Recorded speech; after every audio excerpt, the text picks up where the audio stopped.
পীরগঞ্জের বাবুনপুরে আবু সাইদের বাড়ি। শনিবার বেলা 11টার দিকে সেখানে যান অন্তর্বর্তী সরকারের প্রধান ডক্টর মোহাম্মদ ইউনূস।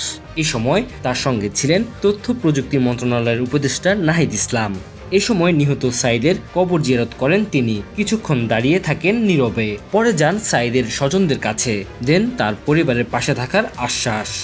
এ সময় ডক্টর ইউনূস বলেন, বাংলাদেশের যত পরিবার আছে সব পরিবারের সন্তান, এবং বাংলাদেশে এখানে জাতি ধর্ম নির্বিশেষে সবারই সন্তান। এখানে হিন্দু পরিবার হোক, মুসলমান পরিবার হোক, বৌদ্ধ পরিবার হোক, সবার ঘরের সন্তান এই আবু সাইদ।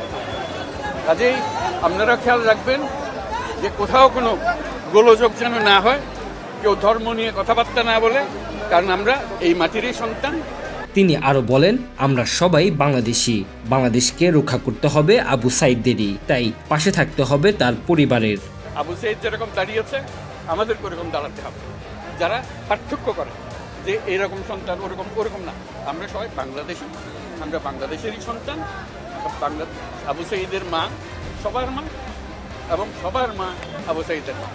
কাজে তাকে রক্ষা করতে হবে, তাদের বোনদের রক্ষা করতে হবে, তাদের ছেলের ভাইদের রক্ষা করতে হবে, সবাই মিলে করে। এটা এক বাংলাদেশ, দুই বাংলাদেশ নেই এগুলো।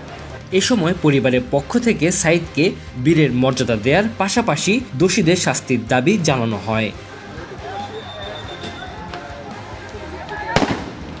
16 জুলাই কোটা আন্দোলনের বিক্ষোভের সময় সংঘর্ষে গুলিতে নিহত হন বেগম রোকেয়া বিশ্ববিদ্যালয়ের ইংরেজি বিভাগের 4র্থ বর্ষের শিক্ষার্থী আবু সাইদ। Tanzil Hasnat, MCTV, USA।